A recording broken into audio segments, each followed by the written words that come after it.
وبه نستعين على أمور الدنيا والدين والصلاة والسلام على أشرف الأنبياء والمرسلين سيدنا ومولانا محمد وعلى آله وصحبه ومن اهتدى بهديه إلى يوم الدين أما بعد فقد قال الله تعالى في كتابه الكريم بعد أعوذ بالله من الشيطان الرجيم بسم الله الرحمن الرحيم قد أفلح المؤمنون الذين هم في صلاتهم خاشعون إلى قوله تعالى والذين هم على صلواتهم يحافظون أولئك هم الوارثون الذين يرثون الفردوس هم فيها خالدون. Surat Al-Azim, Surat Al-Mu'minun ayat 1, 2, 9, 10, 11.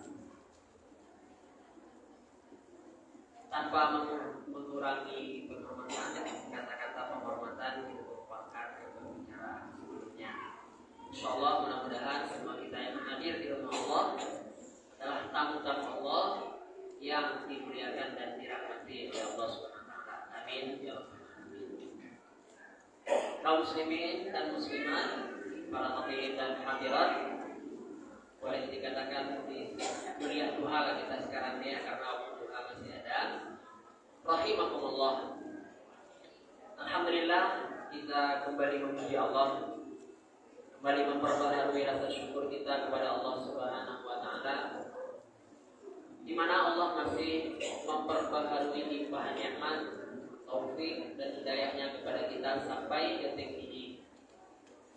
Banyak nikmat Allah itu yang tidak kita sadari, tidak kita ketahui, tetapi dia ada dan selalu Allah perbaharui. Biasanya hilang nikmat itu baru bawa sadar, oh ini nikmat Allah. Kalau kita mau menghitung satu persatu nikmat Allah, Allah pastikan tidak bisa kita hitung. Surat Al-Azim, Maha benar Allah dengan segala firman-Nya. Salah satu firman Allah adalah wa in ta'uddu ni'matallahi la tuhsuha. Kalau kamu wahai manusia mencoba menghitung nikmat-nikmat Allah, la tuhsuha, tidak bisa kita hitung. Karena dia bukan hanya banyak, tapi berketerusan dan berkelanjutan dalam detik-detik kehidupan kita yang fana di dunia ini.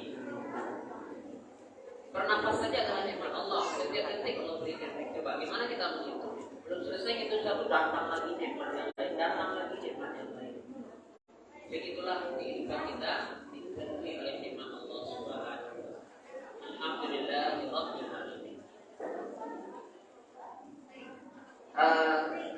Kemudian salawat dan salam tidak lupa kita doakan semoga dilimpahkan kepada junjungan kita Nabi besar Muhammad sallallahu alaihi wasallam.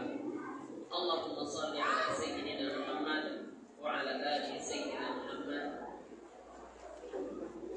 Tidak kita permasalahkan lagi masalah sayyidina tidak sayyidina ya Bapak dan Ibu itu dirahmati Allah. Itu tidak perlu dikaji. Yang perlu dikaji adalah kita bersolawat atau tidak. Karena sekali kita bersolawat, sekali kita mendoakan keselamatan untuk Nabi Muhammad sallallahu alaihi wasallam,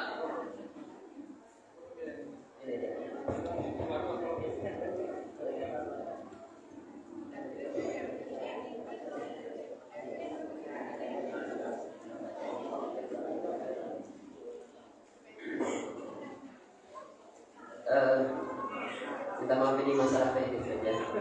Jangan kemana-mana setelah yang seperti ini. Sekali kita mendoakan keselamatan untuk Rasulullah Sallallahu Alaihi Wasallam dalam satu kali sholawat, maka Allah akan memberikan kita 10 kali lipat keselamatan. Bapak Ibu yang butuh selamat itu kita atau Nabi? kita awam. Nabi sudah selamat, Nabi sudah bahagia, Nabi sudah tidak ada lagi yang kurang. Nabi sudah dimuliakan oleh Allah Subhanahu Wa Taala di sisinya di alam barzakh. Kita doakan, tidak kita doakan, Nabi selamat. Tapi rugilah orang yang tidak bersolawat atau jarang bersolawat, karena dia telah kehilangan kesempatan mendapat keselamatan dari Allah 10 kali lipat setiap 1 kali sholawat. Hadisnya dalam sebuah riwayat Nabi Muhammad SAW bersabda, "Man shalla 'alayya salatan sallallahu 'alaihi biha 10." Siapa saja yang bersolawat kepada aku 1 kali solawat, Allah akan bersolawat kepadanya 10 kali atau 10 kali lipat. Dan selawat dan salam itu doa keselamatan. Maka Bapak Ibu yang dirahmati Allah, mari kita perbanyak selawat dan salam dalam kehidupan kita sehari-hari. Di samping kita mendapatkan 10 kali lipat keselamatan, yang kedua kita akan mendapatkan nanti insya Allah di akhirat kalau kita banyak berselawat adalah syafaat dari Rasulullah SAW. Apa pula itu syafaat? Syafaat adalah harapan terakhir manusia di akhirat. Kenapa harapan terakhir? Karena kita akan ditimbang amal kita. Fa'amma man thaqulat mawazinuhu fahuwa fi 'ishatir radiyah. Siapa yang berat timbangan kebaikannya masuk surga, dapat kehidupan yang dia ridhoi. Sebaliknya wa amma man khaffat mawazinuhu fa ummuhu hawiyah. Wa ma adraka ma hiya narun hamiyah. Siapa yang ringan timbangan kebaikannya, maka ibunya, tempat kembalinya itu adalah hawiyah. Allah bertanya, wa ma adraka ma hiya? Tahukah kamu apa itu hawiyah? Allah menjelaskan, narun hamiyah, neraka yang sangat panas. Jadi kalau sudah ditimbang amal kita, kemudian ternyata lebih berat timbangan amal keburukan kita daripada kebaikan kita, berarti kita akan masuk neraka. Kita mau apa? Bertobat. Sudah tutup pintu tobat ketika sakratul maut.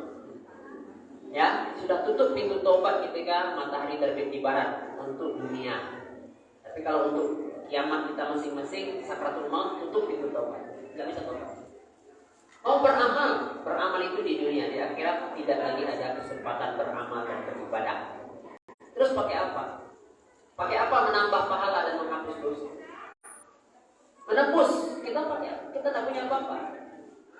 Baju, celana, kita tidak punya apa. Pakaian kita tidak punya apa. Mau menebus pakai apa? Maka harapan terakhir manusia adalah syafaat. Maka sering diterjemahkan secara bebas dalam bahasa Indonesia, syafaat itu bantuan, pertolongan. Jadi tidak jadi kita masuk neraka gara-gara syafaat. Maka bagaimana cara dapat syafaat? Salah satunya adalah banyak-banyaklah bersolawat kepada Rasulullah Sallallahu Alaihi Wasallam. Bapak Ibu, kaum muslimin dan muslimah, rahimakumullah.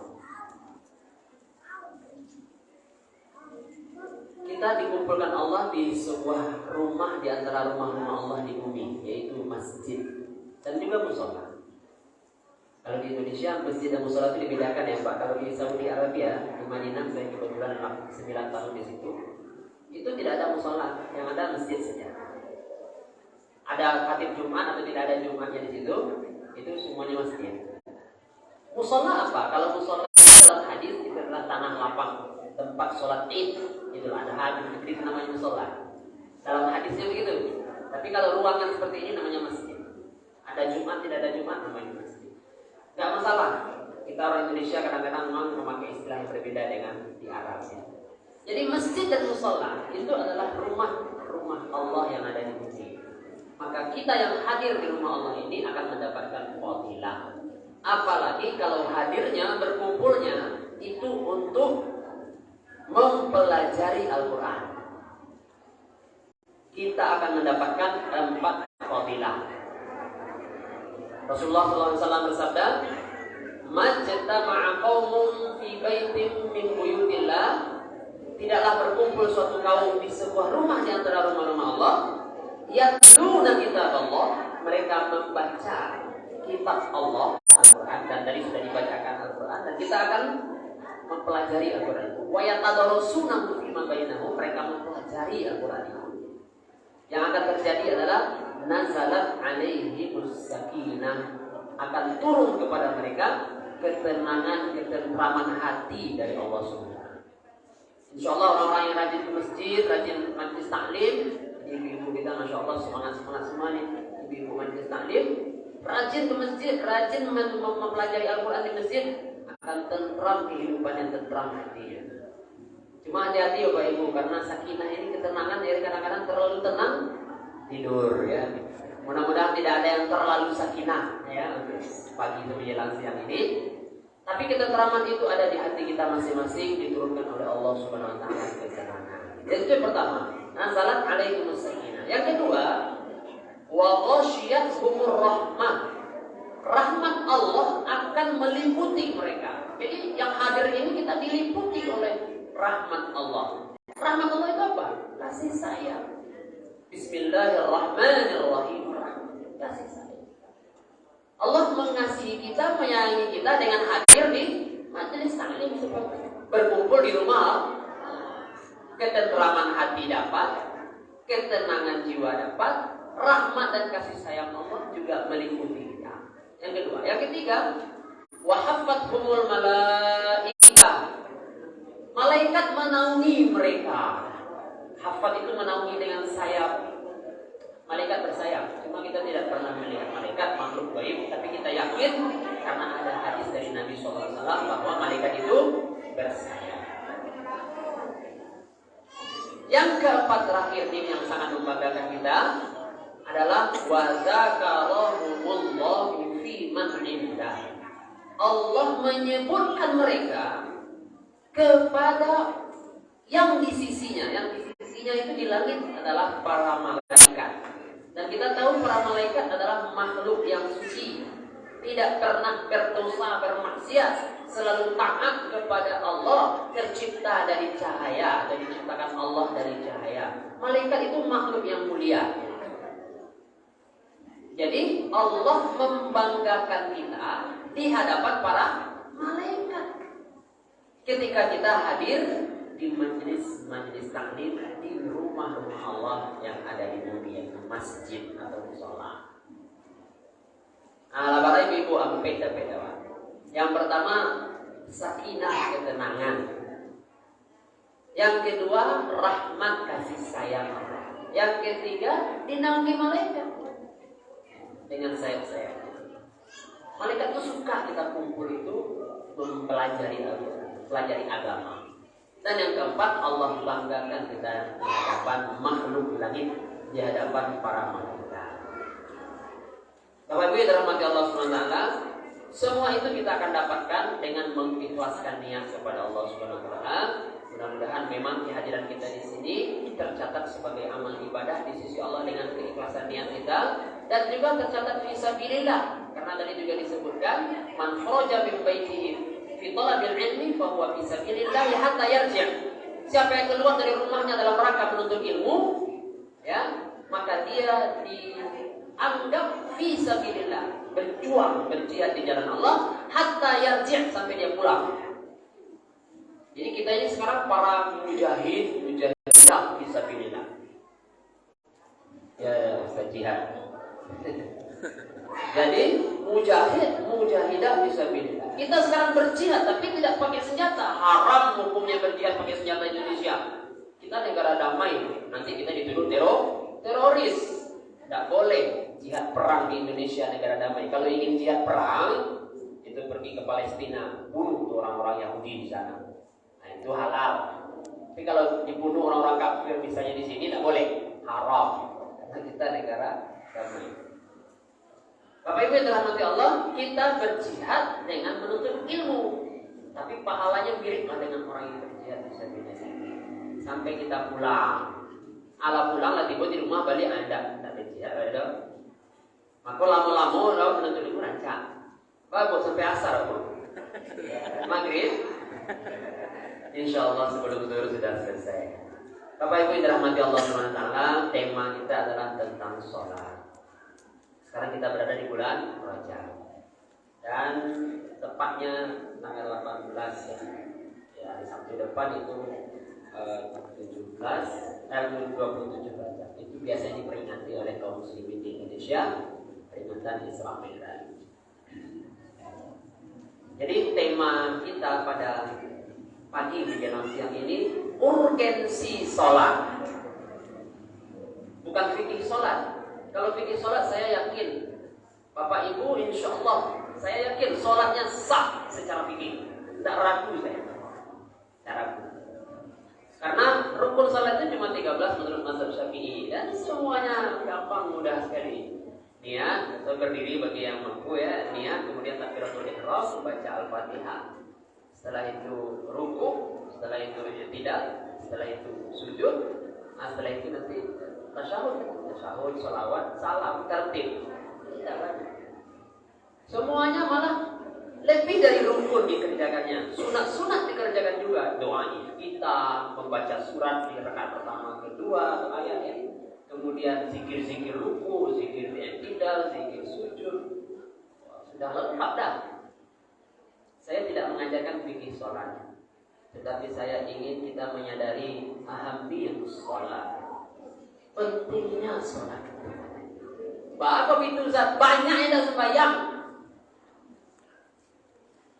Tidak tahu mudah-mudahan di Pariaman enggak ya, tapi di Padang.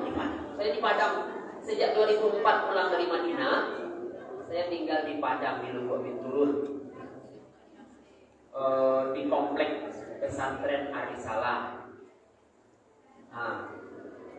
2004 pulang dari Madinah sampai sekarang 2002, hampir 2024 ya, hampir 20 tahun. Saya kaget ketika tahun 2005 atau 2006 itu diundang ke sebuah sekolah. Maaf ini kalau direkam segala macam kita tidak nyebutkan sekolahnya ya.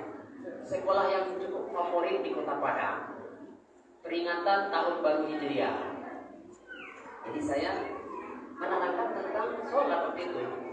Tidak ada sih tema khusus, tapi saya ingin saja sholat. Tiba-tiba setelah ceramah ada moderatornya bertanya kepada murid-murid SMA. Murid SMA itu banyak gitu, ada ratusan mereka. Adik-adik abang, kata moderatornya, siapa di antara adik-adik ya, yang putra lah, yang putra ya. Kalau yang putri mungkin berhalangan ini minggu ini. Yang putra, 3 hari terakhir siapa yang sholat 5 waktunya full? 5 waktu itu tidak ada yang ketinggalan, tidak ada yang bolong. Ratusan murid siswanya itu, yang menunjuk cuma 2 orang. Bapak Ibu saya nggak percaya, ini kan SMA. Bapak Ibu secara fikih SMA itu sudah balik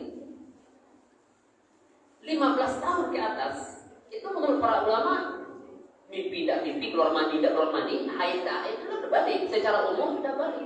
Dan SMA pastilah 15 tahun ke atas. Berarti laki-laki ini semuanya sudah wajib sholat.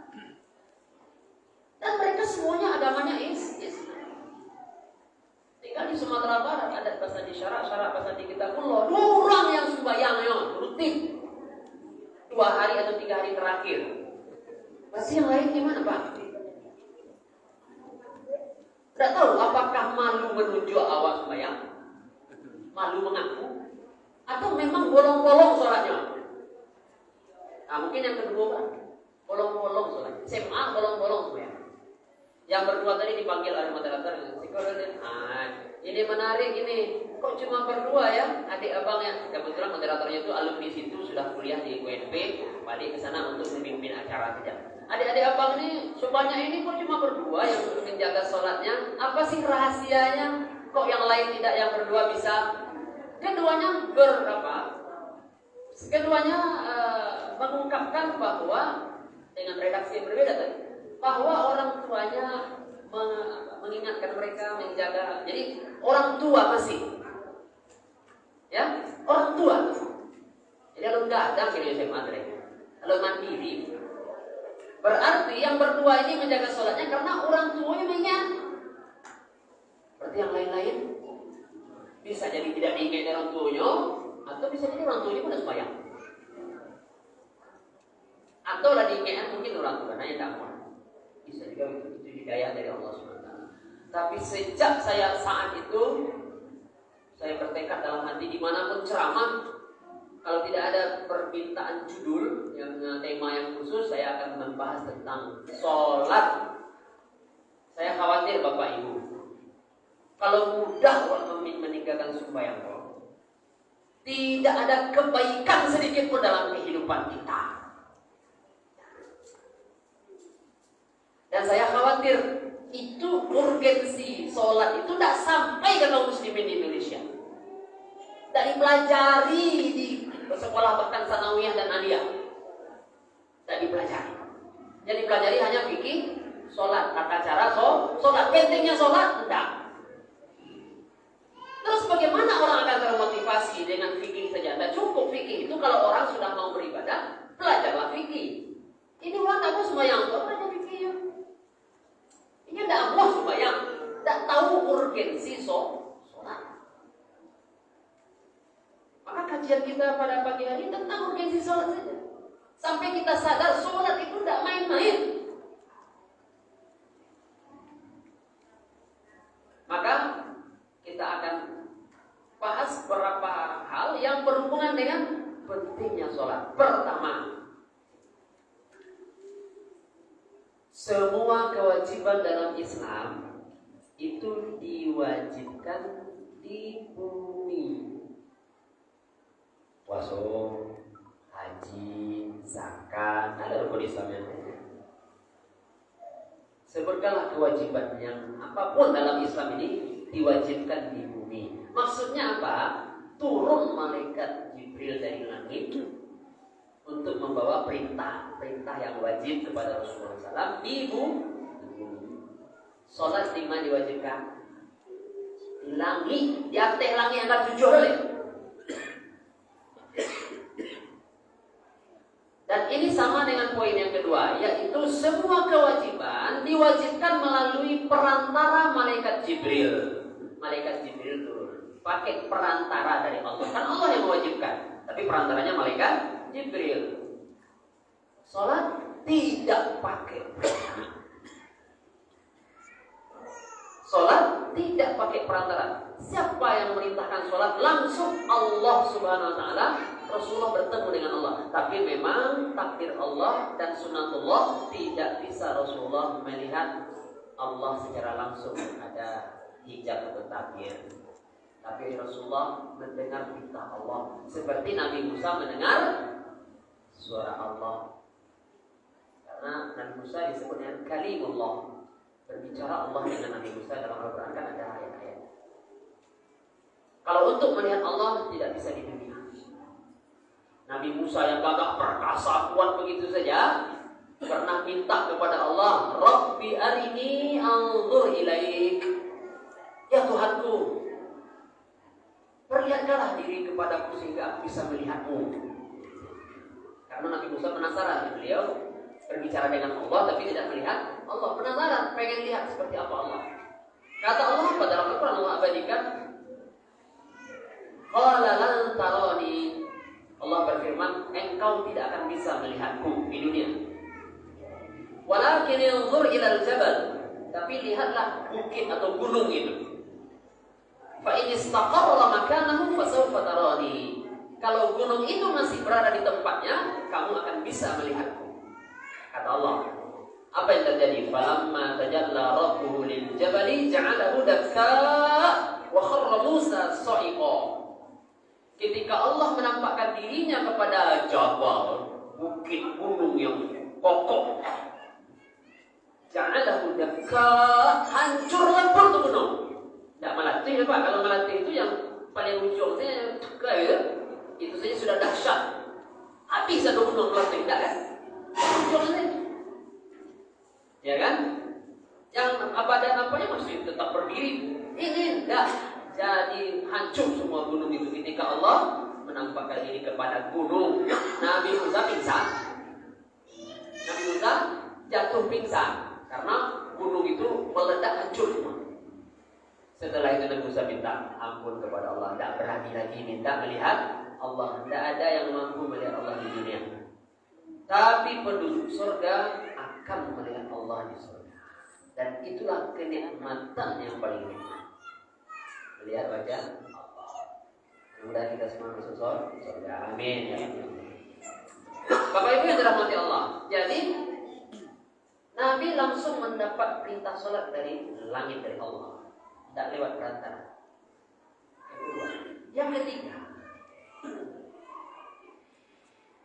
sebuah hadis dari Rasulullah SAW menyampaikan kepada kita, awwalu ma yuhasabu bihil 'abdu yaumal qiyamati as-shalah. Perkara pertama yang akan diminta pertanggungjawabannya nanti di hari kiamat dari seorang hamba adalah sholatnya.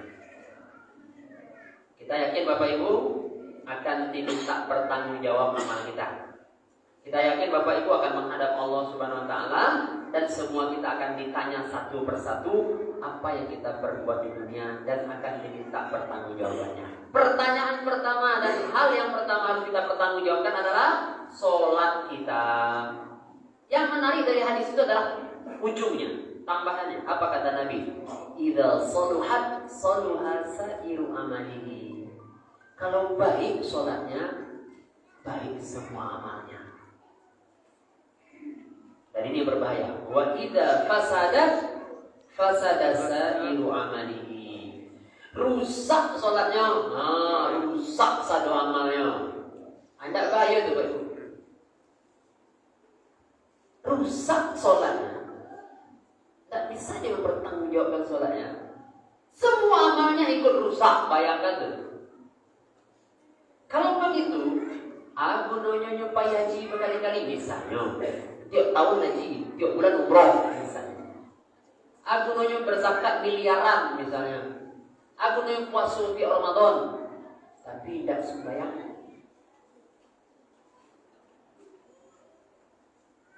Jadi rusak sholatnya ini mempengaruhi amal-amal yang lain yang dia kerjakan jadi rusak. Bapak Ibu Allah. Maka, tapi ini kita bahas setelah inilah. Ada pendapat ulama yang luar biasa keras dan pedasnya terhadap orang-orang yang meninggalkan sholat dengan sengaja. Nanti kita bahas 4 mazhab yang berpendapat apa hukuman tentang atau pada orang yang meninggalkan sholat dengan sengaja.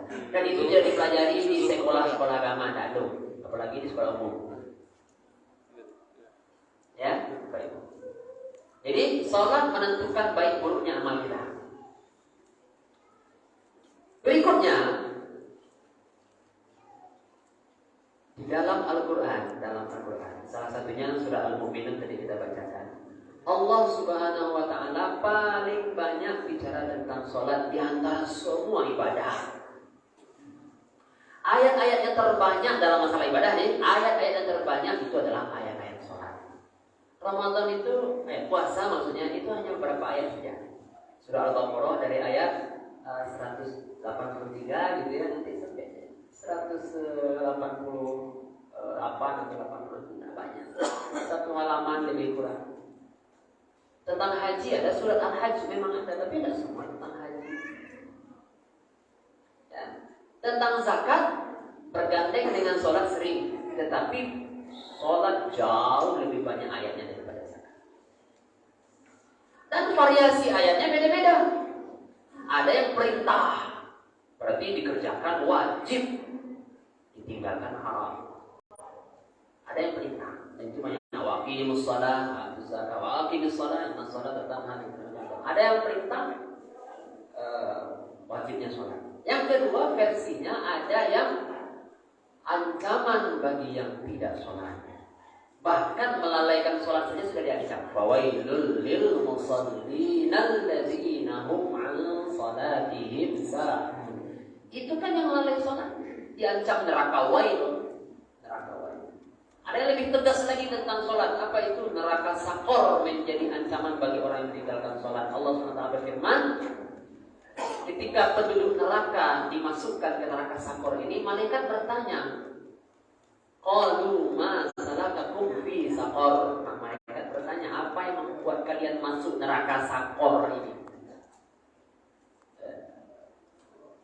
Qalu, mereka menjawab, lam naku minal musallin. Kami dulu di dunia tidak termasuk orang yang sholat. Maksudnya tidak sembahyang kami dulu di dunia loh. Mata PM sampai neraka. Shadaqallahu azim. Jadi ancaman untuk yang tidak sholat, perintah wajibnya sholat. Berikutnya versi yang lain adalah, redaksi yang lain adalah Allah memuji orang-orang yang sholat, menjadikan karakter orang-orang baik, orang-orang yang beriman, orang-orang sukses itu adalah sholat. Salah satunya ini pujian Allah. Qad aflahal mu'minun. Ini surah Al-Mu'minun ayat 1. Sungguh beruntung orang-orang yang beriman. Siapa orang yang beriman itu? Mereka mempunyai beberapa sifat. Ayat 2, 3, 4, 5, 6, 7, 8, 9. Ini sifat-sifat orang yang beriman.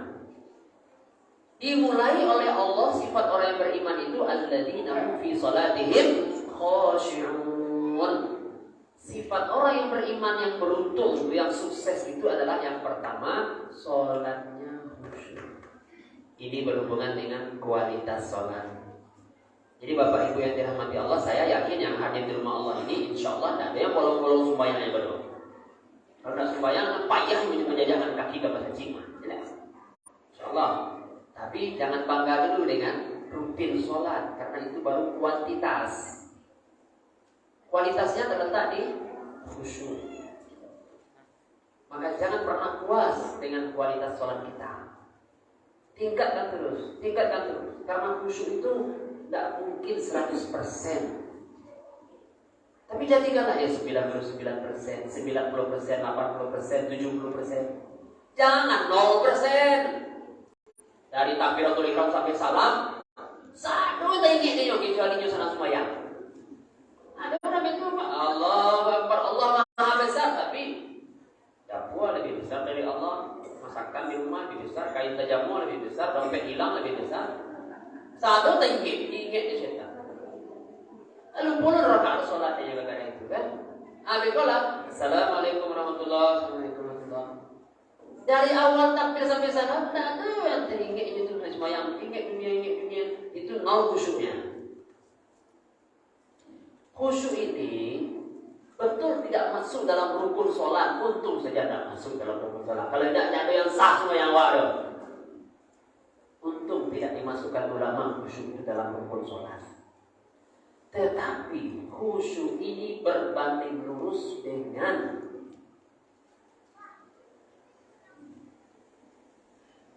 dampak sholat dalam kehidupan kita di dunia dan di akhirat. Berhubungan dengan dampak sholat. Dampak itu artinya akibat dari sholat. Contoh, inna sholata tanha 'anil fahsya'i wal munkar. Sesungguhnya sholat itu mencegah perbuatan keji dan munkar. Shadaqallahu azim. Itu hikmah sholat. Allah beritahu dalam Al-Quran. Ini sembahyang tapi perbuatan keji dan munkar dikatakan jujur Pak. Yang salah apa? Bukan sholatnya yang salah. Inyo itu yang tidak sholat dengan kualitas yang khusyuk. Jadi jangan katakan, dia sholat buat keji dan munkarnya, raja tak sembahyang leh. Buat keji munkarnya betul. Tidak boleh begitu. Karena bukan sholat, dia itu yang tidak khusyuk dalam sholat. Sholatnya sah secara fikih, tetapi tidak mempengaruhi hatinya untuk tercegah dari perbuatan keji dan munkar. Kenapa? Karena dia tidak khusyuk. Hatinya tidak ikut sembahyang. Khusyuk itu di hati. Jangan ke hati. Pikiran saya tidak ikut sembahyang, ke hati. Jadi yang sering sholat itu kalau tak khusyuk itu adalah sholat jasad, tubuh aja. Tidak membicarakan zikir ya, zikir sholat, tubuh rukuk sujud segala macam gitu. Tapi pikiran lima-lima, apalagi hati-hati lima-lima. Itu yang tidak khusyuk. Tidak ngaruh sholatnya ke dalam kehidupan. Yang kedua, pahala sholat kita tergantung khusyuk kita. Kata Nabi, seseorang sholat, tapi dia tidak dapat dari sholatnya kecuali setengah, 1/4, 1/8, 1/10. Bahkan ada orang yang sholat tidak dapat apa-apa. Apa maksudnya? Gugur kewajiban sholat secara fikih sah, tetapi pahalanya tidak ada kalau nol khusyuknya, nol pahalanya. 50% khusyuknya, 50% pahala besar sholat itu dapat. Apalagi 90% khusyuknya, 90% pahala sholat yang besar itu dapat. Ya Pak Ibu, khusyuk ini memang tidak berhubungan dengan sah, tidak sah, tapi dia berhubungan dengan dampak sholat di dunia dan di akhirat. Pahala di akhirat, tercegah dari perbuatan keji dan mungkar di dunia. Yang ketiga, khusyuk juga berbanding lurus dengan dihapusnya dosa-dosa kita. Jadi Bapak Ibu, sholat 5 waktu itu menghapuskan dosa-dosa, tapi dosa-dosa kecil. Insya Allah kita tidak berbuat dosa besar. Kalau dosa besar tobat. Tapi dosa-dosa kecil sering kita lakukan. Tak sengaja kah, hilaf apa, dosa kecil sering kita lakukan. Nah, dosa-dosa kecil itu, kalaupun kita tidak istighfar, itu akan dihapus otomatis oleh sholat fardu yang kita lakukan setiap waktu. Sholat subuh kita lakukan, menghapus dosa setelah sholat isya. Sholat zuhur kita lakukan, menghapus dosa setelah sholat subuh sampai sholat zuhur. Dan begitu seterusnya, dihapus dosa itu. Apa dalilnya, landasannya? Nabi SAW bersabda, apa pendapat kalian? Ada seseorang di depan rumahnya sungai, dia mandi 5 kali sehari semalam di sungai itu. Apakah dia masih kotor badannya? Sahabat mengatakan, ya enggak, pasti bersih dia 5 kali mandi sehari. Dan ini di Arab Pak, di Arab. Saya di Madinah, Saudi Arabia, sekali 5 hari mandi tidak masalah. Tapi tidak begitu dong. Cuma 5 hari kita tidak mandi misalnya, tidak ada masalah. Karena di sana udaranya kering, kita tidak berkeringat. Sehingga baju kita tidak kotor. Kita juga tidak gerak, tidak mandi juga bersih. Kalau Indonesia dia cukup-cukup 2 kali mandi sehari. Karena kita tikuk. Nah, Nabi bersabda di Arab, yang sekali 5 hari mandi orang masih masa bersih orang tuh. Ikut 5 kali sehari, tentu bersih sekali. Kata Nabi, begitulah perumpamaan sholat 5 waktu, membersihkan orang itu dari dosa-dosa kecilnya. Pertanyaannya, ya sembahyang lejo 5 waktu, tapi hati itu gua kari berdosa. Bahwa itu tidak diberasihan dia sholat terus, hatinya tidak ikut sholat karena tidak khusyuk. Yang sholat hanya anggota tubuh, maka hati tidak akan dibersihkan dari dosa-dosa itu. Jadi pahala sebanding dengan khusyuk, hapus dosa sebanding dengan khusyuk, mencegah perbuatan keji dan mungkar sebanding dengan khusyuk. Maka setan tidak mau kita khusyuk. Menurut saya pribadi, ya saya tidak pernah baca di buku sih, tapi saya pribadi menganggap godaan setan puncaknya ketika kita sholat. Pertama, setan menggoda kita untuk kita sholat, itu pasti itu. Itu mau kebanyakan sembahyang, kayaknya sembahyang doa sembahyang. Itu jadi orang yang sembahyang miskin dia ya, ikut nak sembahyang ayo. Itu setan subhat. Kiranya dia sembahyang yo. Tak ada sembahyangnya kita setan. Jangan dapat apapun dari sembahyang kecuali menggugurkan dosa saja. Tak khusyuk. Ikut ingin ada setan. Sehingga ada anekdot kata orang kan, kalau hilang dompet, hilang barang, sholat lah. Karena ketika sholat pasti akan ingat. Itu sampai ada anekdot seperti itu karena memang setan itu tidak mau dia kita sholat khusyuk. Pertama dia tidak mau kita sholat. Tapi kalau kita pun sholat, tidak mau dia kita sholat khusyuk. Rugi 3 kali itu setan. Rugi 3 kali. Ya kan? Dia sudah menggoda kita, berdosa kita. Kita sholat khusyuk, tentu hapus dosa tadi. Sia-sia pekerjaan setan. Kemudian kita sholat khusyuk tercegah dari kemungkaran yang akan digoda oleh setan setelah sholat. Tak mau kita menjaga lagi karena kita sudah khusyuk. Rugilah setan, susah lagi dia menggoda kita. Dan tentunya kalau kita berpahala, nanti berat timbangan pahala kita. Tidak jadi kita masuk neraka bersama setan tuh. 3 kali rugi setan, makanya dia tidak akan membiarkan kita sholat khusyuk. Baik.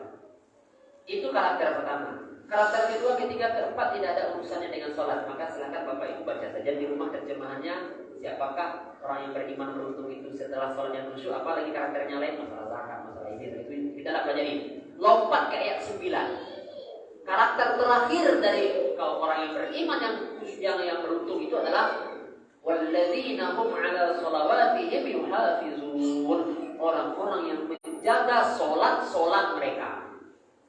Solat mereka. Maka ini dijaga solatnya, berarti kuantitas solatnya tidak kurang dari 5 kali sehari semalam yang wajib. Malah mereka akan menambahnya dengan sunnah. Maksudnya apa? Kualitas solat khusyuk, kuantitas solat adalah tidak pernah bolong solat. Karena kalau tidak begitu Bapak Ibu, bisa saja orang sholat subuh khusyuk sekali, tapi setelah itu zuhur nggak sembahyang deh, asar nggak sembahyang deh, itu makin sholat khusyuk dulu ya, isya nggak sembahyang, nah itu tidak bisa itu ya, tak beruntung ada. Atau nyawa sembahyang saya dari 5 waktu, tidak pernah tinggal, tapi tidak pernah khusyuk, tidak dia beruntung. Maka khusyuk adalah karakter mukmin pertama, tapi ditutup juga dengan sholat yang tidak pernah dia tinggalkan, yang wajib ya, tidak pernah dia tinggalkan. Jadi kualitas sholat dan kuantitas sholat. Dibuka dengan sholat, sifat-sifat orang yang beriman beruntung tuh ditutup dengan sholat.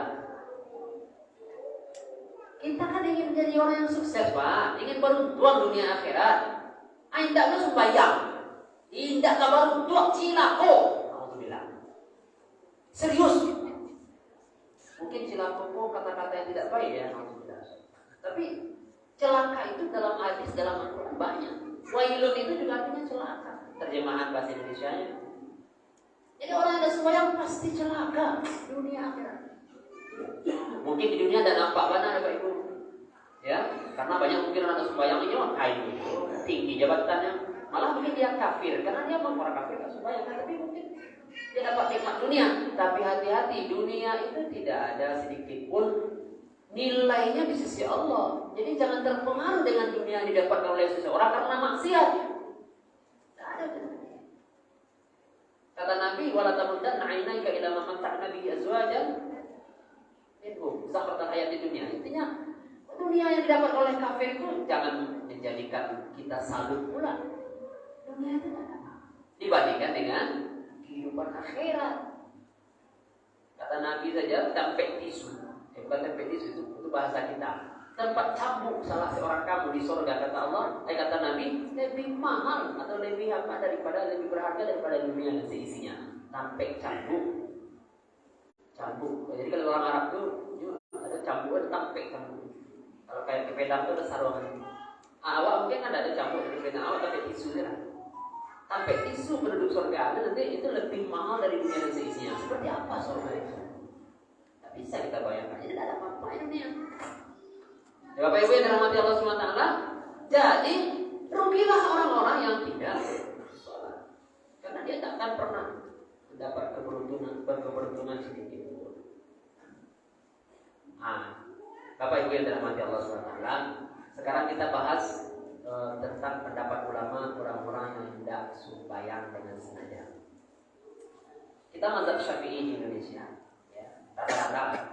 Walaupun mungkin sekarang ada orang balik dari Madinah, dari Saudi Arabia, kemudian dalam tanda kutip ada juga sebagian yang membawa mazhab yang Hambali mungkin ya, atau bahkan mungkin Maliki, Imam Malik ataupun Hanafi, Imam Abu Hanifah. Bisa saja sudah berbeda-beda, beragam-ragam orang beribadah sekarang. Tidak ada masalah sebenarnya dengan itu karena fikih ini luas dan perbedaan pendapat adalah sunnatullah yang tidak bisa kita hindari. Jangankan para ulama setelah Nabi, para sahabat yang hidup bersama Nabi saja berbeda pendapat. Bagaimana dengan yang setelah itu? Biasa saja berbeda pendapat. Asal dia masih masalah-masalah khilafiyah, fiqhiyah, masalah cabang fikih. Karena fikih ini banyak sekali cabang-cabangnya dan susah menyatukan orang dalam satu pendapat. Tapi mazhab Syafi'i itu umum di Indonesia. Kita akan pelajari keempat mazhabnya. Mazhab yang paling ketat masalah orang yang meninggalkan sholat dengan sengaja adalah mazhab Hambali di Saudi Arabia. Apa kata Imam Ahmad atau dalam mazhab Hambali dikatakan siapa saja yang meninggalkan sholat dengan sengaja hukumnya kafir, murtad. Bayangkan, tidak sembahyang coba, sangat tidak sembahyang, murtad, kafir. Itu mazhab Hambali. Oke. Mazhab Syafi'i yang dibawa Hambali paling muda ya, mazhab Syafi'i di atas Syafi'iyah kan lebih tua, kemudian mazhab Maliki lebih tua lagi dari Syafi'i, kemudian mazhab Hanafi tertua. 3 mazhab ini mengatakan orang yang meninggalkan sholat dengan sengaja tidak sampai kafir, tidak sampai murtad, tetapi fasik dosa besar. Fasik dosa besar. Alhamdulillah berarti mazhab Syafi'i tidak sampai kafir orang yang semuanya itu dong. Oke. Tetapi, itu kan hukum meninggalkan sholat berarti wajib, makruh, sunat, haram, bahkan itu hukum fikih. Jadi ternyata haram, tapi haramnya ada sampai kafir, murtad, ada sampai fasik dosa besar saja. Tapi haram jelas. Hukumannya apa? Karena beda hukum dengan hukuman. Hukuman itu seperti ini, minta maaf ya. Tapi ini bukan masalah syariat Islam. Kita takut dengan syariat Islam gara-gara ada sedikit hukum Allah fisik di dunia yang membuat kita ngeri. Apa itu? Berzina dicambuk 100 kali. Kan? Kalau inyo alun menikah. Kalau lama nikah berzina, dirajam sampai mati. Dia pun dilempari batu sampai dia mati. Begitu hukum Allah untuk orang-orang yang berzina setelah menikah. Ayo agak karek sedang. Tapi itu kan tak banyak hukum itu. Allah lebih tahu hukuman yang setimpal untuk dosa-dosa besar. Minuman keras cambuk 40 kali. Menuduh orang berzina cambuk 80 kali. Mencuri dengan nisab dengan batasan harta tertentu dipotong tangannya sampai pergelangan. Membunuh orang dibunuh namanya kisos. Tapi itu hukum Allah yang adil itu. Cuma kita tidak usah bicara masalah itulah. Kalau kita kan semua hukuman penjara. Itu namanya takzir. Ya. Dihukum oleh hakim saja tidak lewat Allah dan Rasul. Nah, orang yang meninggalkan sholat ini ada hukumannya? Ada. Nah, pernah nggak dipelajari di Sanawiyah di Andia itu hukuman orang yang meninggalkan sholat? Tidak ada. Saya baru tahu itu ketika saya belajar di Madinah Fakultas Syariah. Apa hukumannya Ustaz? Berbeda pendapat ulama. Yang paling keras tadi mazhab Hambali. Mazhab Hambali mengatakan kafir murtad. Nah, kafir murtad hukumnya apa? Dipancung. Kafir murtad dipancung. Tapi tidak langsung dipancung. Dipanggil dulu oleh hakim. Mana ada bayang? Kok murtad? Kalau murtad dibunuh. Ini masuk Islam dia. Masuk Islam kali taubat nasuha. Kalau tidak dibunuh. DC-nya aku tak masuk Islam, tak ada soal yang beda bunuh sila. Gitu itu. Ya kan? Pasti dia akan taubat, masuk Islam lagi, bersyahadat lagi, kemudian dia sholat. Tapi kalau tidak, ya dibunuh. Setelah diminta istitabah namanya, diminta taubat, ya kalau mau dia dibunuh. Nah, menurut ya gitu ya. Tapi kalau menurut mazhab mazhab Hambali ini, kalau dia misalnya betul-betul berkeras tidak mau sholat, tidak mau taubat, tidak mau apa, berarti dia dibunuh. Setelah itu mati kafir ya. Tidak disolatkan, tidak diselenggarakan jenazahnya karena dia mati kafir. Mazhab Maliki dan Syafi'i, ya, Syafi'i dan Maliki, hukuman orang yang meninggalkan sholat dengan sengaja adalah dia tidak kafir, dia fasik dosa besar. Tapi hukumannya samolo jauh balik. Apa itu? Hukuman mati.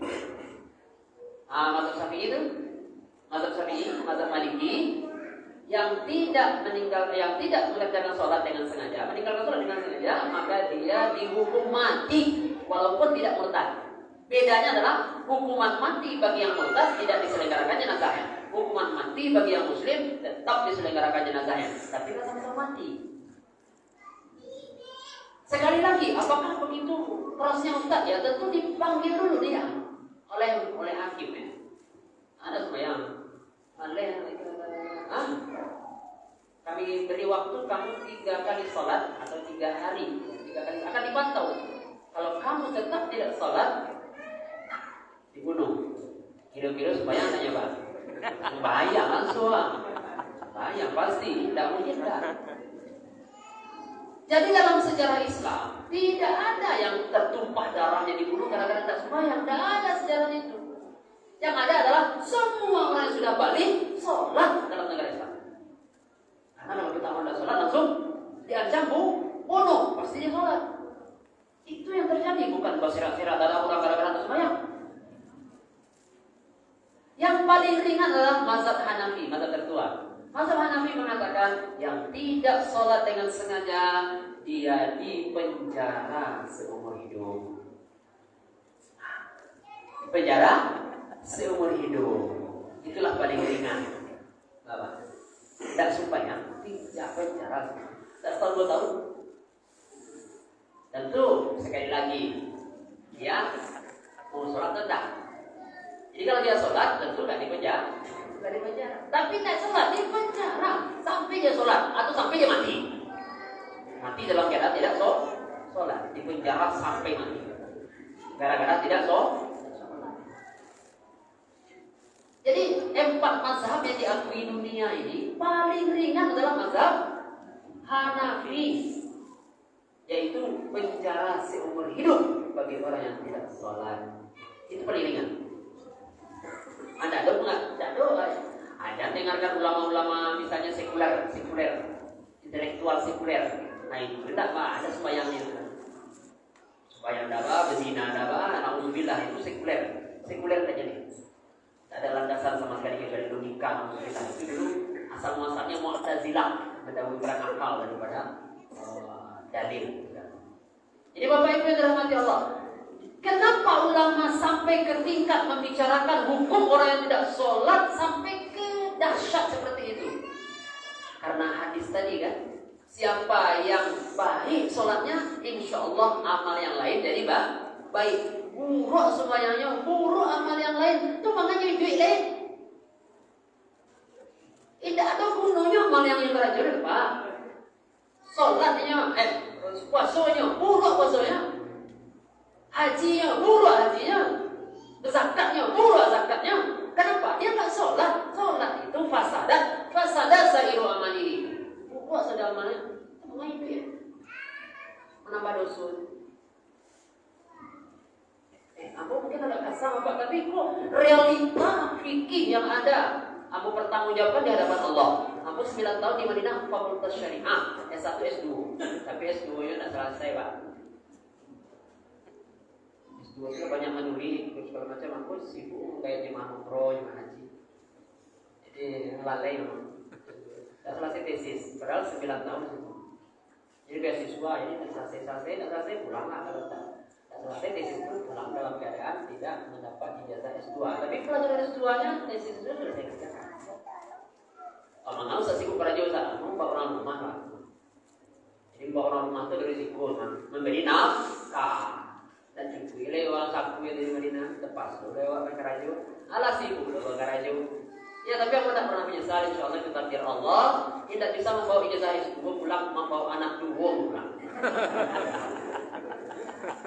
Anak dua lebih pasang Asim Madani, Sofia Madaniyah. Pakai Madani orang Madinah laki-laki, Madaniyah orang Madinah perempuan. Dan artinya arti Madinah.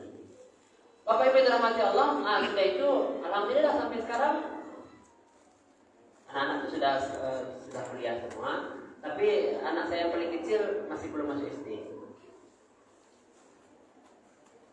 Kira-kira berapa anak Bapak? Sekali 2 tahun, sampai ya. Sampai jadi 2002, sampailah 2000 balik. Nah yang terakhir tak tahu berapa lah ini. 2005 balik ya. Yang terakhir. Kelas 9 orang Pak Ibu. Nah tapi itu lebih tutup. Yang 1 sampai 8 itu normal akhirnya. Yang ke 9 itu operasi. Operasi langsung di KB dokter. Alah kemana? Bahayu deh kalau ambil ujian itu kok sampai puluhan tahun kateh ya kan. Sampai jelek. Jadi 9. Jadi Bapak Ibu yang dirahmati Allah, sholat ini satu-satunya ibadah yang yang Rasulullah, tentu dari Allah ya, yang Rasulullah suruh orang tua membiasakan anaknya dari kecil. Ada perintah dari Nabi, wahai para orang tua, latihlah anakmu berpuasa umur 7 tahun. Ada. Latihlah anakmu berzakat. Ada. Apalagi latihlah anakmu manasik haji TK. Walaupun sekarang TK manasik haji kan, tapi tidak ada perintah Nabi. Tapi sholat jelas, muru auladakum bis sholati wa hum banu sab'in. Suruh anak kalian sholat umur 7 tahun. 7 tahun itu masuk SD, Pak. Ala balik tuh, dulu kan. Mumayyiz itu bisa membedakan yang baik dan buruk. Tapi sholatnya rasa umur 7 tahun. Sahabat ada yang sudah jadi imam masjid, imam masyarakat umur 7 tahun. Bacaannya paling bagus, maka dia bisa jadi imam sah sembahyang. Tapi kalau masjid 7 tahun sudah diperintahkan anak itu sholat, bayangkan kelas 1 SD. Yang lebih ini lagi adalah lanjutan hadisnya. Kata Nabi, wadribuhum 'alaiha wa hum banu ashrin. Pukul mereka kalau tak sembahyang, kalau lah umur 10 tahun. Tanya lagi, Pak, 10 tahun itu lah balik? Bu, lah balik 10 tahun. Alun 10 tahun pas sampai SD. Alun balik gitu. Alun wajib sembahyang boleh. Tapi kata Nabi, pukul mereka kalau tidak sholat. Ustaz KDRT itu bukan Ustaz kekerasan dalam rumah tangga. Tidak, pukulnya itu pukul yang tak mencederai lah. Tapi tidak lo pukul sayang baik lo. Ada karya saya, sakitnya saya Allah. Sembahyang. Sembahyang. Kenapa sampai begitu? Nabi ingin dari umur 7 tahun sudah dibiasakan anak sholat, umur 10 tahun dipukul kalau nggak sholat, berarti dia sudah mulai rutin sholat. Balik ini, tidak perlu sesudahnya lah tak biasa sembahyang. Tidak ada ibadah lain yang dari kecil dibiasakan, tidak ada. Carilah hadisnya, tidak ada. Sholat saja yang dibiasakan dari kecil. Saking pentingnya sholat. Ini bahala nasib awak. Banyak orang tak sembahyang. Jangan-jangan itu keluarga dekat kita, anak kandung kita, adik kandung kita yang serumah jawab. Tanggung jawab kita lah mereka. Atau jangan-jangan orang tua kita yang kita cintai. Bapak Ibu yang dirahmati Allah, relakah kita kemudian mereka menderita? Mungkin dunia dah nampak penderitaannya, Pak. Tapi di akhirat atau di sakratul maut lah mulai nampak. Di alam kubur pasti disiksa. Di akhirat masuk neraka sahor. Jadi tidak bisa kita bilang begini. Biasalah kita ibu yang juga masuk. Ibu anak ibu dibakar di orang tangan halaman tuh ada ibu siram bensin. Dibakar itu baru bakar dunia kan? Di akhirat nanti bakar neraka. Mati hidup juga dibakar, mati juga dibakar ya. Terus sekali bakar, kakak tega wak menjadi anak dibakar. Tapi kita tega membiarkan mereka tidak sholat.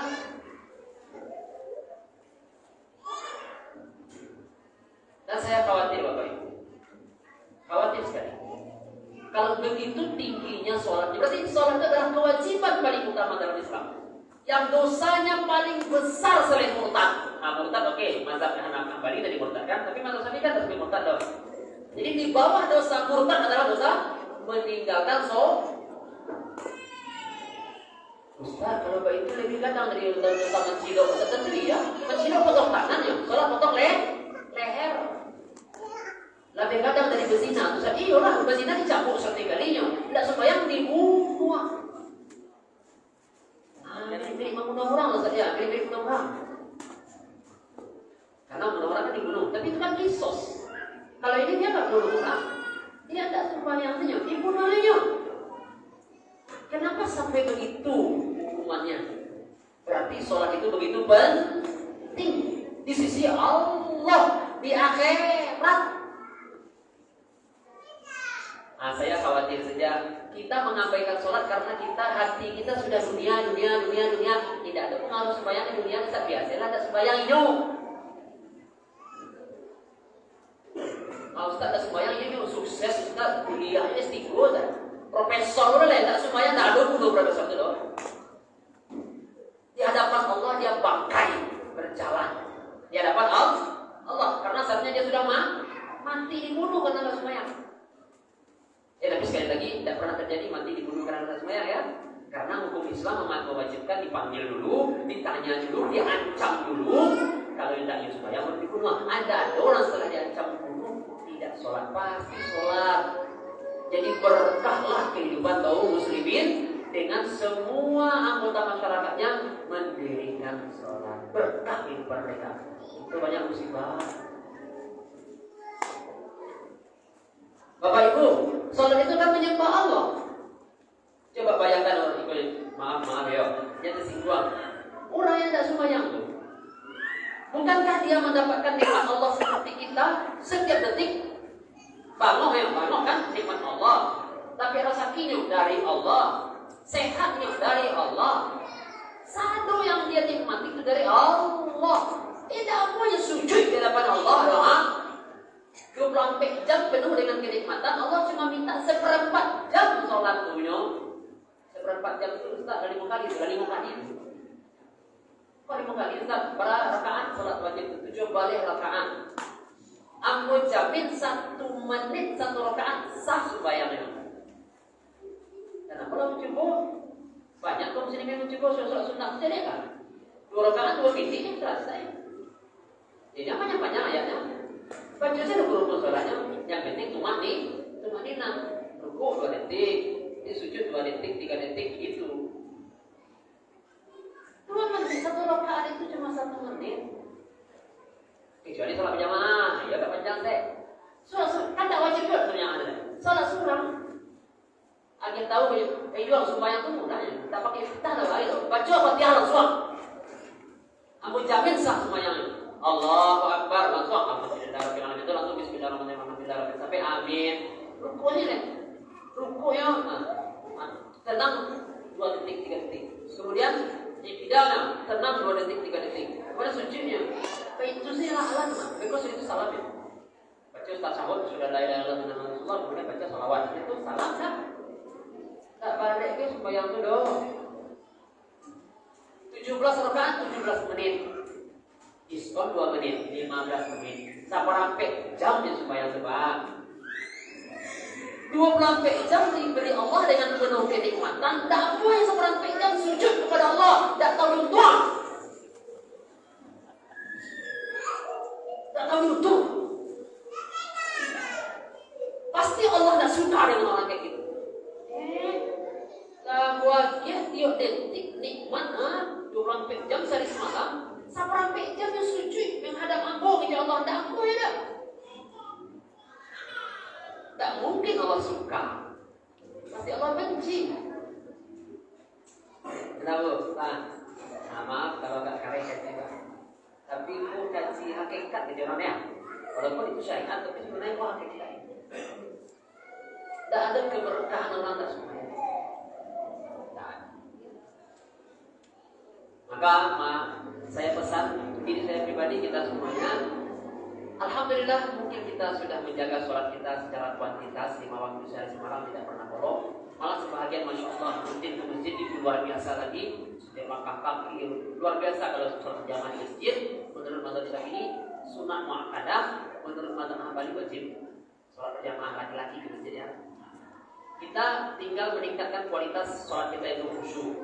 Tapi pertanyaan besarnya adalah di rumah kita tengoklah anak-anak kita.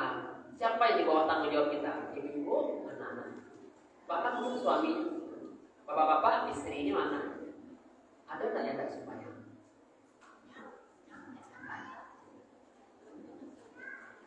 Saya tidak mau setelah pengajian ini supaya tidak ada perubahan. Kalau 10 tahun saja belum balik dipukul. Itu kalau kadang di usia itu mana? Ya saya kayak belanja.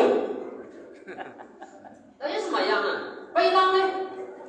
Karena kalau menurut mazhab Hambali yang karakter itu kan murtad itu tidak ada hubungan darah itu dengan habis. Kalau ambil mazhab Hambali itu kan mati kebiak, tidak ada mewariskan tidak atau tidak, putus tuh. Suami istri cerai kalau lah murtad. Hanya mirip-mirip kan. Maka ada ulama yang mengatakan kalau ada suami istri kemudian suaminya tidak sholat atau istri tidak sholat, itu boleh diceraikan, boleh bisa, malah dianjurkan bisa. Kalau memang tidak bisa diberi lagi jadi daya untuk misalnya sholat. Yang agak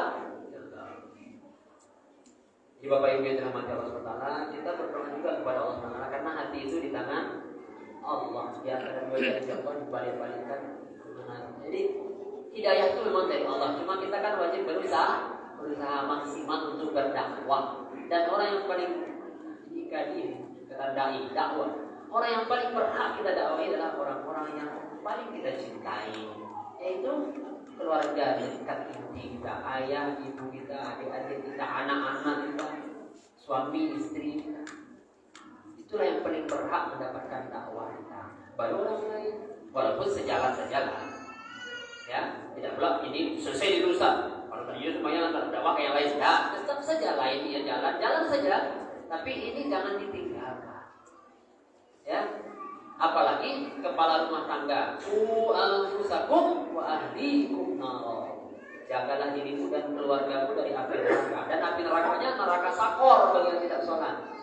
Jangan main-main bapak, jangan-jangan bapak yang kita orang apa nih, kepala rumah tangga, kita santai-santai saja anak sembahyang, awak yang sembahyang pun masuk neraka. Oh, ditarik ada anak tuh. Kecil anak tuh kepada Allah ngadunya, ya Allah, bapak saya tuh dia sholat malah berjamaah masjid, tapi saya biarkan aja ya Allah. Tak pernah dia suruh saya sholat. Saya tidak mau, saya protes. Cuma tanggung jawab dia menyuruh saya sholat. Nah, balik. Iya itu insya Allah. Nah, masuklah sekalian ke neraka lah sama anak tuh. Seretnya kita dengar. Tapi kalau kita sudah berusaha, hidayah di tangan Allah. Dan kita berdoa mudah-mudahan Allah beri hidayah. Kalaupun tidak, kita tidak akan mendapat dampak negatif di akhirat karena kita sudah berdakwah, kita sudah berusaha maksimal. Nah, ada lagi kita akan kena dampak masuk neraka dan sebagainya. Tapi kalau kita biarkan, jangan bangga dulu sholatnya rajin, tapi membiarkan keluarga itu semuanya. Apa yang dirahmati Allah Subhanahu barangkali itu bisa saya sampaikan. Intinya sholat itu sangat-sangat penting dalam hidup. Tidak ada nilai kita di sisi Allah kalau awak tidak sebab. Tidak ada nilai. Dan sholat itu mudah.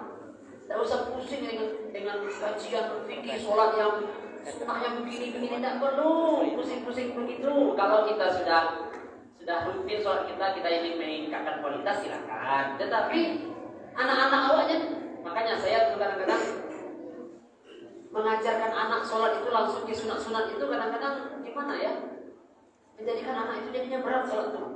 Jadi bagusnya bertahap aja, kasih dulu yang rukun-rukun saja dulu. Jadi dia senang dia sholat itu, tidak berat. Setelah itu nanti baru udah rutin dia berkata, tambahlah baca ayat, tambahlah baca iftitah. Bagusnya sih begitu, biar ringan. Kadang-kadang seolah-olah semuanya rukun. Kalau semuanya rukun tuh kalau tidak dibaca tidak sah. Padahal yang sah itu adalah niat, takbiratul ihram, baca al-fatihah, tasyahud, salawat, salam. Itu yang wajib diucapkan. Zikir ruku, zikir sujud, zikir hendak. Carilah buku fikih empat mazhab itu tidak ada yang mengatakan zikir ruku, zikir sujud itu rukun. Sunat. Rukunya rukun. Nah, rukun itu perbuatan. Sujud perbuatan. Para banyak sih. Tak balik dah sujud sebentar, ruku sebentar kan? Tak balik dah sholat. Tapi itu jadi balik karena ada iftitah, ada mungkin ada panjang. Bisa jadi. Jadi Bapak Ibu yang dirahmati Allah SWT, cintakanlah sholat itu kepada anak kita. Katakan sholat itu ringan. Dan sholat ini tanda terima kasih kita kepada Allah atas nikmat yang Allah berikan kepada kita.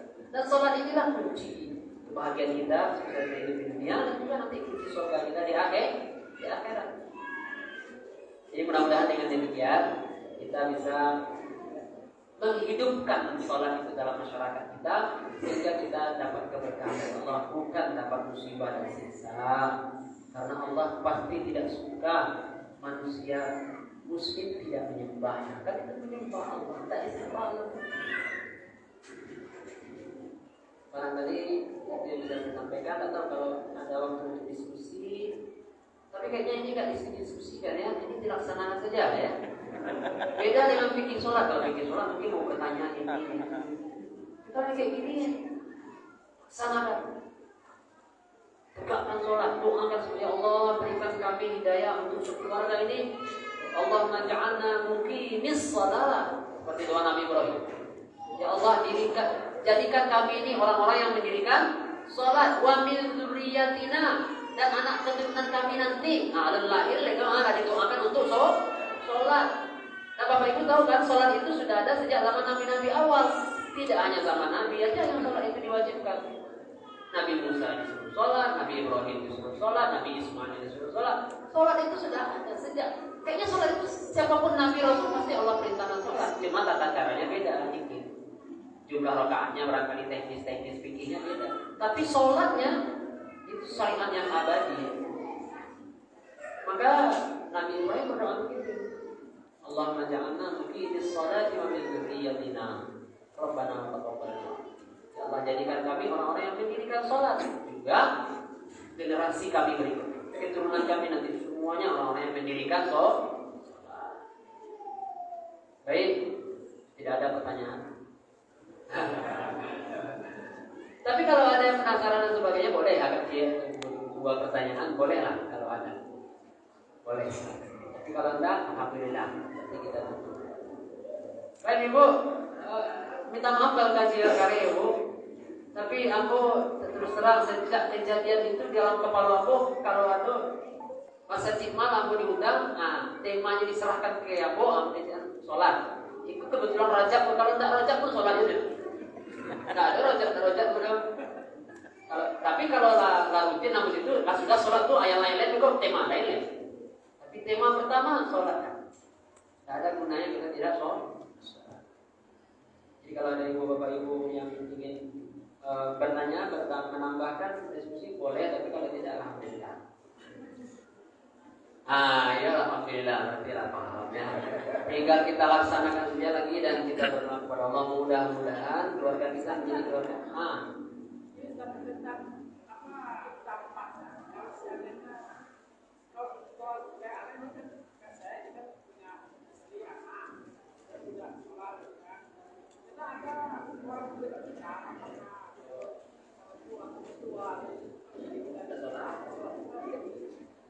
Jadi Bapak Ibu yang dirahmati Allah SWT,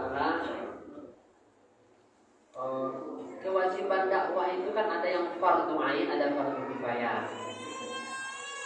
Jadi aslinya harus selalu ada apa? Wal takum minkum ummatun yad'una ila al-khairi wa ya'muruna bil ma'ruf wa yanhauna 'anil munkari wa ulaika humul muflihun. Adalah ada sekelompok orang yang memang dia berdakwah itu fardu kifayah. Kaji ini kita berharap ustaz-ustaznya ini itu adalah dai-dai yang melaksanakan fardu kifayah. Tapi ingat, ada juga dakwah itu yang fardu ain. Apa itu dakwah fardu ain? Salah satunya bentuknya adalah Nabi SAW bersabda, "Man ra'a minkum munkaran falyughayyirhu bi yadihi, lam yastati' fa bi lisanihi, wa lam yastati' bi qalbihi, wa dzalika adhaful iman." Siapa yang melihat kemungkaran di depan matanya, meninggalkan sholat itu kemungkaran besar di depan matanya, maka robah kemungkaran itu dengan tangannya, dengan kekuasaannya. Makanya tadi Nabi mengatakan kalau nggak bisa dia ya udah dipukul gitu. Kalau memang dia kekuasaan kita untuk dipukul ya. Sehingga dia sholat dan bukan mencederai, bukan. Kemudian kalau nggak bisa, tidak sanggup kita dengan kekuasaan, dengan tangan, maka dengan lidah, ajak, larang dia. Itu. Kalau tidak bisa juga, tidak sanggup kita. Udah. Depan mata kita udah. Dalam hatinya kita benci kemaksiatan itu, dan kita berdoa kepada Allah semoga ada caranya nanti Allah merubah maksiatan. Jadi itu 3 tingkatan nahi mungkar. 3 Tindakan yang pertama dengan tangan kuasaan, yang kedua dengan lisan, ketiga dengan hati. Dan itu sudah sama-sama iman. Berarti kalau ada orang yang enjoy saja melihat keluarganya meninggalkan sholat di depan matanya, tidak beriman loh. Dari hadis tadi. Karena kalau tidak dia rubah dengan hatinya enjoy saja, dia tidak beriman. Karena berubah dengan hati saya sudah al-dha'aful iman, sudah iman yang paling lemah. Itu depan kita. Jadi misalnya ada mertua kita datang dia ke rumah, dan di rumah ada sembahyang doa.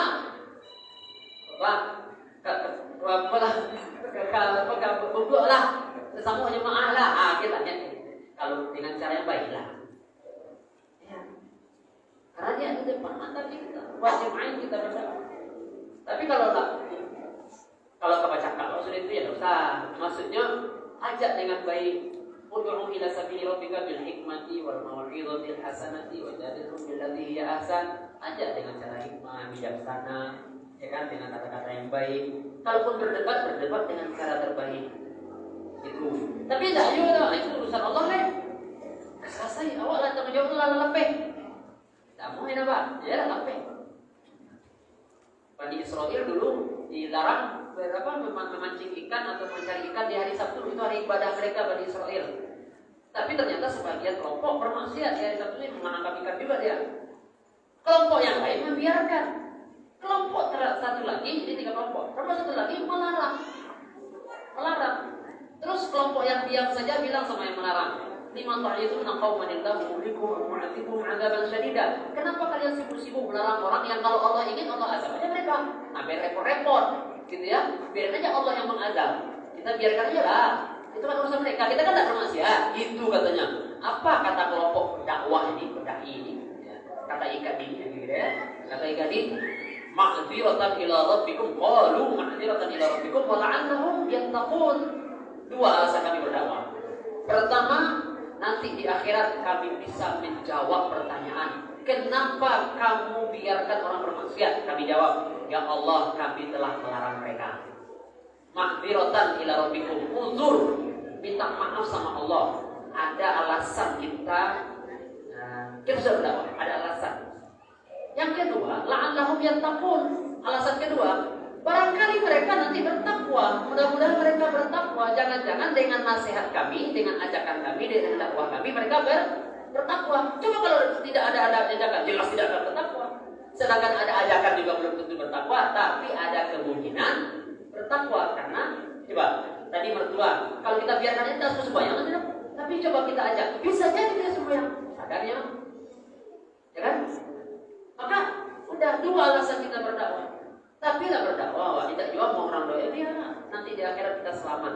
Maka apa yang terjadi Bani Israil itu? Allah mengatakan begini, fa'anjayna alladziina yanhauna 'anil su' wa akhadna fa'anjayna alladziina yanhauna 'anil su'i wa akhadna alladziina zalamu bi'adzabin ba'is. Kami selamatkan hanya 1 golongan saja. Ini 3 golongan tadi, bermaksiat, membiarkan, dan yang melarang. Allah hanya menyelamatkan yang melarang saja. Yang bermaksiat dengan membiarkan maksiat, Allah masukkan dalam 1 golongan namanya alladzina zalamu, orang-orang zalim. Disamakan oleh Allah orang bermaksiat dengan orang yang diam saja, sama-sama masuk golongan orang zalim, disiksa oleh Allah. Fa akhadna alladzina zalamu. Jadi Bapak Ibu yang dirahmati Allah, bukan hanya azab akhirat nanti yang kita terhindar darinya kalau kita berdakwah, azab dunia pun insya Allah kita terhindar. Tapi kalau kita biarkan saja, yang bermaksiat tidak bermaksiat, walaupun dia tidak bermaksiat tapi dia membiarkan saya maksiat, datang musibah kering, siksa dari Allah. Tapi kalau kita sudah berdakwah, insya Allah dapat musibah pun kita mati syahid, karena kita berdakwah, kita dapat pahala. Tidak dapat dosa dan siksa. Nah, insya Allah itu sudah pertanyaan yang mewakili ya. Ibu pun kayaknya sudah diwakili oleh pertanyaan Bapak. Ada Bu? Biarlah satu mewakili Bapak, satu mewakili Ibu. Waalaikumsalam warahmatullahi wabarakatuh.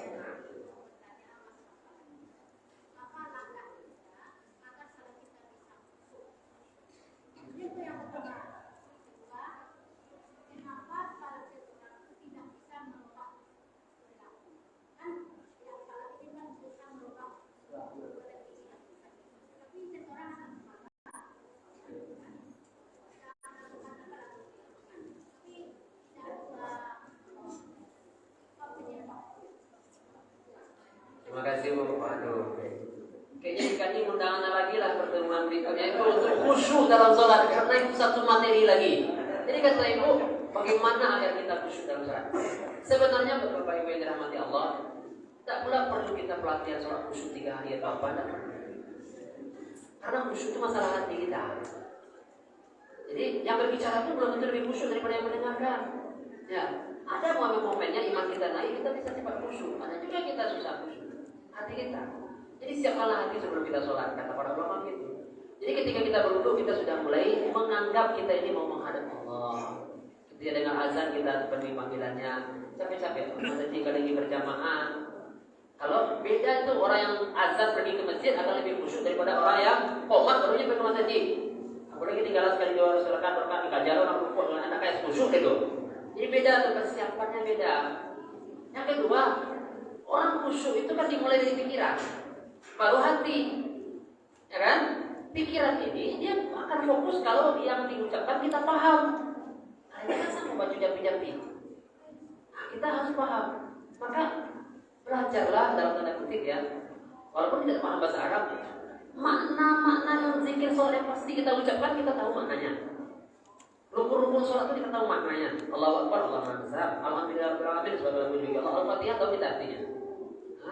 Ya kemudian setelah itu zikir ruku, subhanallah, alhamdulillah, kita tahu artinya. Zikir apa? Kita tahu artinya. Rabbi firli, kita tahu artinya. Jadi kalau kita tahu, pikiran kita bisa fokus karena kita paham masalah itu. Ikutkan hati pada sapi gitu. Kira-kira langkahnya begitu. Tapi kalau tidak tahu apa yang kita baca, bukan kita khusyuk. Kita tidak tahu apa yang kita baca. Pikiran saja nggak connect, gimana dengan hati? Nah, maka memahami bacaan sholat juga perlu untuk khusyuk. Dan itu tidak banyak kan baca sholat itu. Baca terjemahan. Bukunya ada kok. Buku sholat itu ada terjemahannya sekalian kan. Nah, kemudian ya, berdoalah kita kepada Allah. Allahumma rzuqni qalban khashi'an. Ya Allah, aku minta kepada Engkau rezeki dalam bentuk hati yang khusyuk. Atau Allahumma inni a'udzubika min qalbin la yakhsha. Nanti kita berdoa begitu. Ya Allah, aku berlindung kepadamu dari hati yang tidak khusyuk. Karena doa itu juga senjata orang beriman. Jadi kita minta sama Allah. Allah yang pada hati kita menjadi khusyuk tidak. Kira-kira itu Bu. Jadi siapkanlah diri kita, pikiran kita untuk sholat. Kita pahami bacaan sholat. Intinya kalau sudah azan, siap-siapkanlah, tinggalkanlah dulu sementara hal yang tidak perlu kita sholat. Apalagi kalau kita bisa ke masjid berjamaah, itu luar biasa. Setiap langkah mengumpulkan dosa meningkat derajat. Semakin jauh rumah dari masjid, semakin banyak dosa gugur, semakin tinggi derajat di sisi Allah. Itu orang-orang yang berjamaah masjid, insya Allah, dan lebih khusyuk di masjid. Maka silakan, dilatihlah khusyuk itu sendiri saja.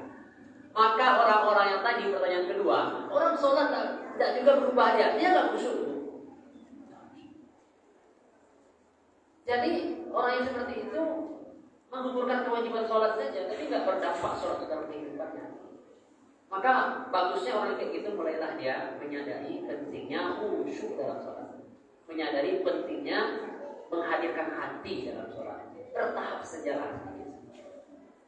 Kalau hati sudah mulai hadir, nikmat kita beribadah. Baca Quran kalau dengan hati kita bisa menangis, sholat bisa menangis. Kalau sudah nanti pada waktunya hati kita bersih. Ramadan sudah dekat. Di Ramadan itu luar biasa Allah mensucikan hati kita. Maka jangan Ramadan itu dipanuh masaji di malam-malam pertama sehingga gagal Ramadan kita. Jadi Allah gagal Ramadan orang-orang yang membentukkan masjid hanya di awal-awal Ramadan saja.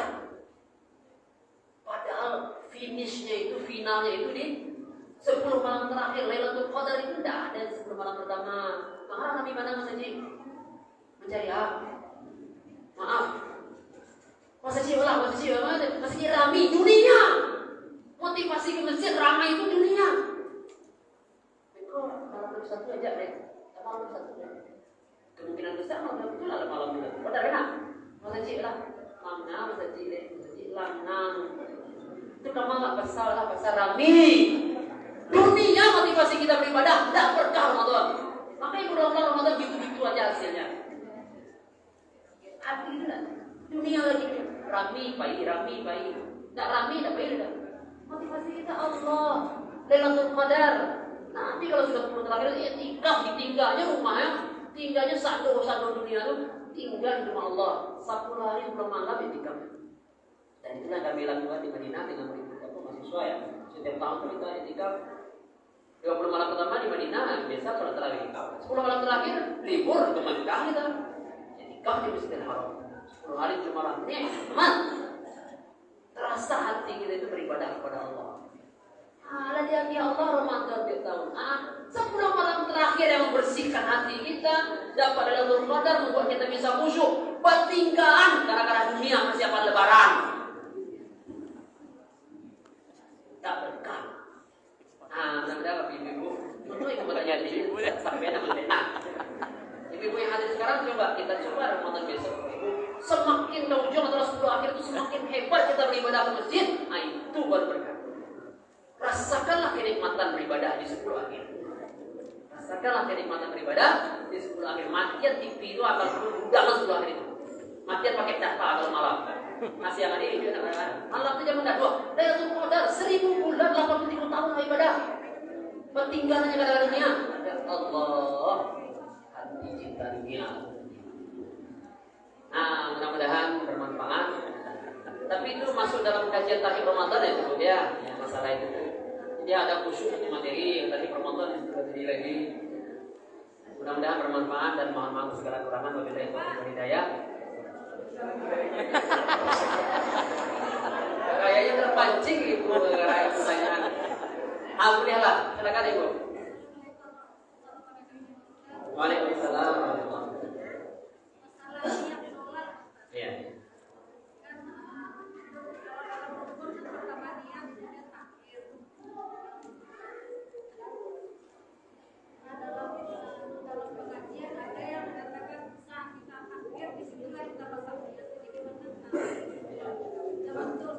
Terima kasih Bu. Nah, ini masih ada hubungan dengan sholat ya, harus kita jawab. Niat ini saya minta maaf ya Bapak Ibu. Kita memang mazhab Syafi'i rata-rata di Indonesia. Ini dari sisi melafazkannya dulu. Dari sisi melafazkannya, mazhab Syafi'i ya, banyak Syafi'i mengatakan sunat melafazkan niat untuk menguatkan yang di hati. Jadi usolli itu sunat dalam mazhab Syafi'i. Ya, dilafazkan itu sunat. Tapi sekali lagi Bu Pak, sunat tidak wajib. Bukalah buku Syafi'i, setahu saya baca tidak ada yang mewajibkan melafazkannya. Yustahabu, disunatkan. Untuk apa? Menguatkan yang di hati. Karena niat yang rukun itu sepakat ulama tempatnya di hati. Karena secara definisi niat itu adalah kata-kata hati. Kalau ini namanya kalam, bicara. Kalau nawa itu di hati. Takal lama dengan lidah. Tapi Imam Syafi'i mensunatkan atau mazhab Syafi'i mensunatkan melafazkan niat itu untuk menguatkan yang ada di hati sehingga kita yakin bahwa sholat kita sah. Karena dia rukun niat itu Pak. Apalagi orang yang banyak was-was gitu ya, ada berniat dilafazkannya maka mati ya kan? Nah, maka untuk orang seperti itu malah Imam Syafi'i mewajibkan itu. Kalau yang was-was itu wajib lihat. Kalau enggak sah di sholatnya. Karena dia ragu-ragu. Tapi kalau orang yang mantap artinya tidak melafazkan pun tidak masalah. Jadi sekarang kita tidak lagi berdebat usoli tidak usoli ya. Jangan nanti maaf yang usoli katanya itu tidak usoli itu tidak sah sembahyangnya. Tidak bisa begitu. Dan jangan pula yang tidak melafazkan niat dikatakannya yang usoli itu bid'ah. Aduh Nabi, memang Nabi tidak bersolat, tidak berusoli, tapi tidak mungkin Imam Syafi'i berani mensunatkan bid'ah. Tidak mungkin. Kita kenal Imam Syafi'i itu luar biasa. Tidak mungkin mensunahkan. Kan sunah ya, mensunahkan bid'ah. Jadi udahlah mazhab Syafi'i sunah. Mazhab yang lain-lain tidak sunah melafazkan niat. Tapi niat rukun di sini. Nah, pertanyaan kedua, berarti kapan Ustaz kita berniat? Kata para ulama lebih dekat dengan perbuatan itu lebih afdal, tapi tidak wajib ya.